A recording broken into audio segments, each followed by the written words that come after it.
Hey, Shalom. This is the brother Abad. You're back here once again. Before I get started, like always, I want to give all praises and glory to Yahweh, Bahashem, Yahweh Shai, Bahashem, Rachahakodash. Double honors to my teachers, the elder apostles of Great Millstone, and Shalom to the hopeful elect. I'm going to title this, You Will Never Be Able to Seize the Whole Land or Get Control of the Whole Land, something like that. Because, we have our enemy, Esau, the so-called white man, specifically the tribe of Amalek. They have entered into the Holy Land, and have been there for some time now. But ever since they entered into that land, the Holy Land over there, all right, Jerusalem, which, just to make a quick point, Jerusalem is a people before it's a place, all right? Just because somebody migrates somewhere, all right, or move somewhere, it doesn't make them the people, all right? Even before Israel got into the physical land of Israel today, the children of Israel, before they even got into that land, it was known as the land of Canaan. You had Canaanites dwelling all up in that land, all right? People from the seed of Ham. And even once the children of Israel went to conquer the Holy Land and start setting up the tribes where they were allotted to set up, they weren't even able to get all the Canaanites out of that land. All right, the scriptures tell you in Joshua that the Canaanites were still dwelling amongst the tribes of the nation of Israel because they weren't able to get every single Canaanite out of that land. So just because a nation is dwelling there doesn't make them the true people that was blessed with the inheritance of that land. Now, you look at our enemy, the Edomites. Ever since they got over there, it's been nothing but chaos. And they haven't even been over there for that long. They've only been there for a little over 70 years, like going on 80 years, a very short period of time. And it's been nothing but chaos since they've been over there, right? Now, before the Europeans that moved over there started moving into that land, you had what is deemed as the Palestinians living over there, the Arabs, which a majority of them go back to the seed of Ishmael, right? But even amongst them, you have Edomites that's mingled in, all right, from the Ottoman Turks. But they were able to, move into that region after the Ottoman Turks, all right, took seize of that land. But after World War I, Great Britain got control of that land, and the Ottoman Empire, was done away with. All right, Great Britain took control of that land. It was majority of that land, basically all of that land was government owned. All right, that's why you had this guy, this Balfour guy, which he worked within the Britain government. He was able to write a letter. All right, the Balfour Declaration. He was able to write that to where they wanted to give these Europeans who were calling themselves, JEWS, all right? They were calling themselves that, and since the propaganda, with dealing with the hologram event where they were thrown into these gas chambers, the long story. I'm trying to say things without giving too much for obvious reasons because they tearing down videos and striking channels. But after that whole hologram event, everybody felt sorry for them, and they went on a little pity campaign, and basically the Britain government gave them a place to move, all right, gave them a homeland. And since they were disguising themselves as the people of their land, where they decided to allow them to move into that land. So beginning around about 1917, they were able to start moving back into that land, but it wasn't until like 1947, 1948, where the state of Israel itself declared its independence, right? So it's only been like close to 80 years, going on 80 years, to where they've declared themselves as an independent, state, sovereign country, so to say. But that's why the surrounding nations had a problem with it. Because here you come out of the blue, claiming that you're the original inhabitants of that land, which the surrounding nations knew it was utter bullshit. That's why the first day you went into that land, it was all chaos. It was war that broke out because the surrounding nations weren't with the idea of just letting these Europeans just come and take total control of this land that their forefathers possessed. All right. Now, let me get this scripture here, because even though the Ottoman Empire had seized that land and Ishmael was dwelling all in there, it didn't make it their land either. But they didn't want to give it up to them Europeans because they're like, look, hell no, y'all ain't the true inhabitants of this land, and we're not just about to move and get thrown out of the land for y'all. This is Luke chapter 21, verse 24.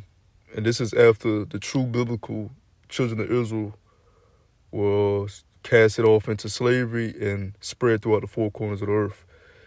It says, Luke chapter 21, verse 24, and they shall fall by the edge of the sword and shall be led away captive into all nations. And Jerusalem shall be trodden down of the Gentiles until the time of the Gentiles be fulfilled. So if the Lord is saying, because we're still living in the kingdom of the Gentiles, the heathens are still reigning, because pursuant to the book of Daniel, the kingdom of heaven, the kingdom of Yahushua is not set up on the face of earth right now. It's not set up upon the face of the earth right now.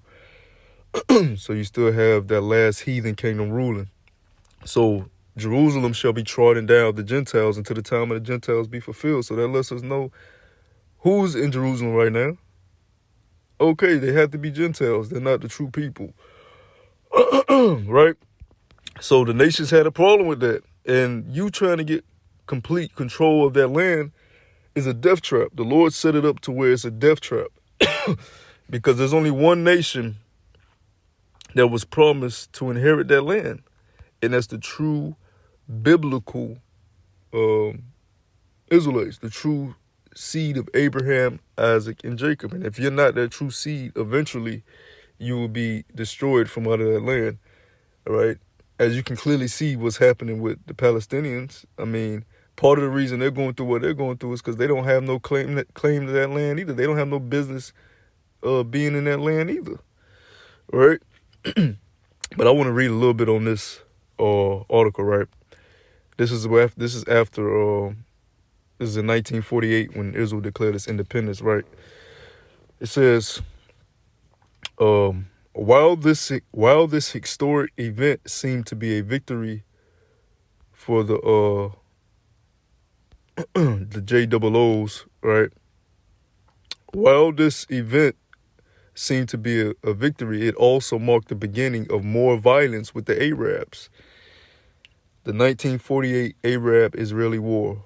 Following the announcement of an independent Israel, 5 Arab nations, Egypt, Jordan, Iraq, Syria, and Lebanon, immediately invaded the region in what became known as the 1948 Arab-Israeli War. So there's a big question there to where you're like, okay, what prophecy states that when Israel goes back to their homeland, a war is going to break out immediately?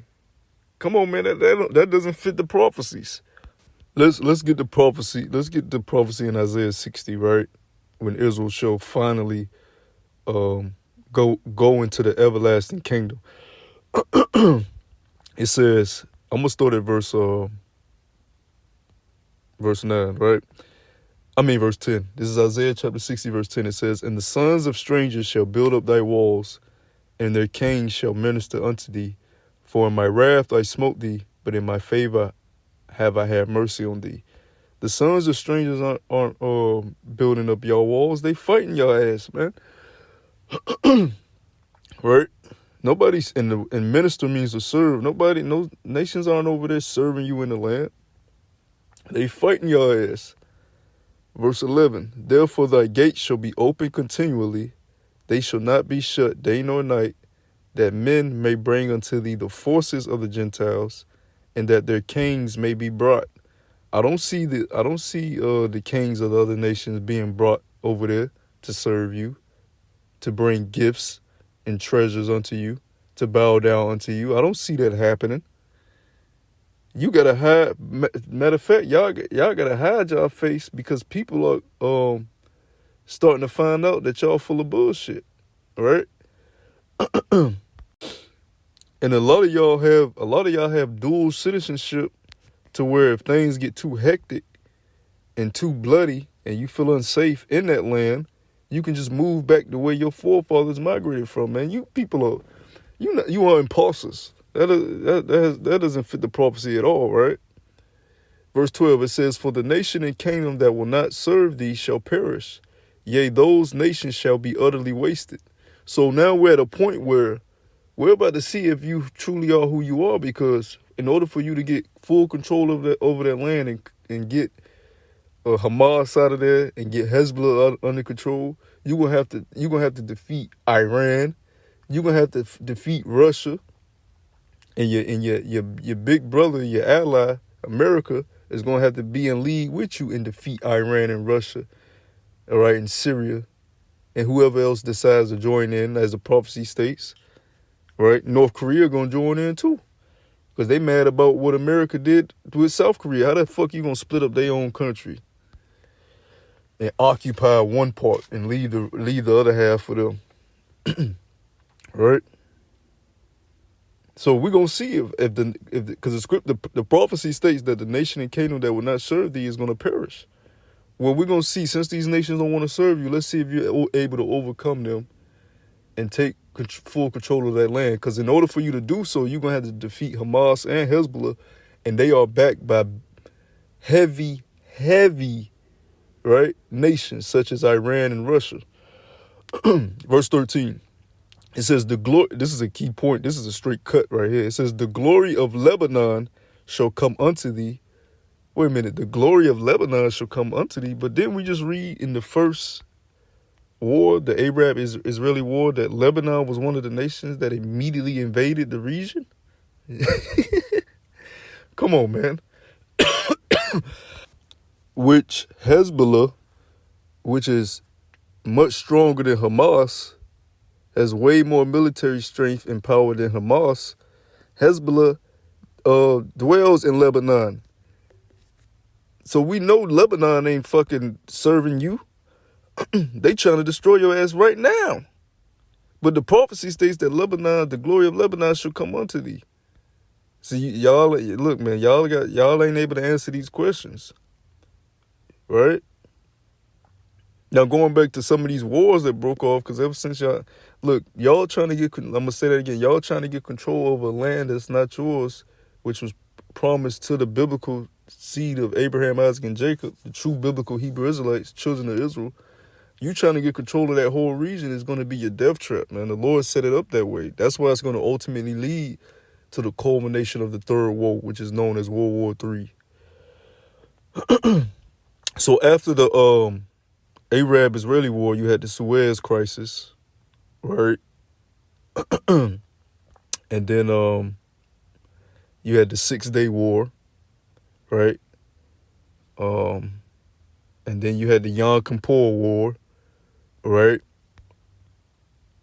And then from that point on, it's just been war after war after war after war between Hamas and Hezbollah. But during all these fights, Hezbollah and Hamas has been getting stronger, specifically Hezbollah. And not only that, they have superpowers backing them now, man.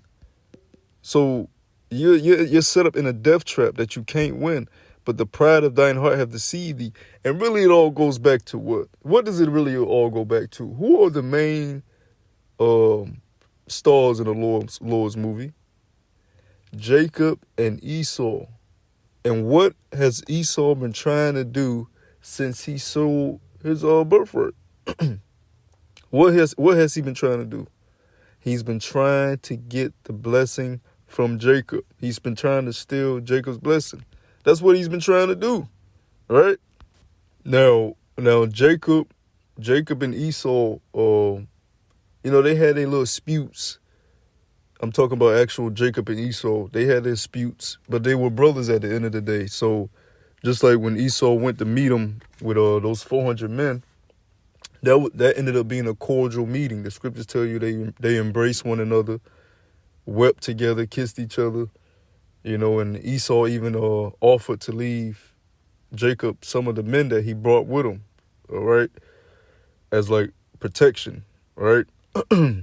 So they were still brothers at the end of the day, but the scriptures tell you never trust thine enemy, because after that, what did Esau's lineage do? Esau's lineage, right, which the scriptures tell you that Esau is Edom, his children after him sought to take everything away from the children of Jacob. And that's what the story plays out, because Jacob and Esau are wrestling in the womb, right?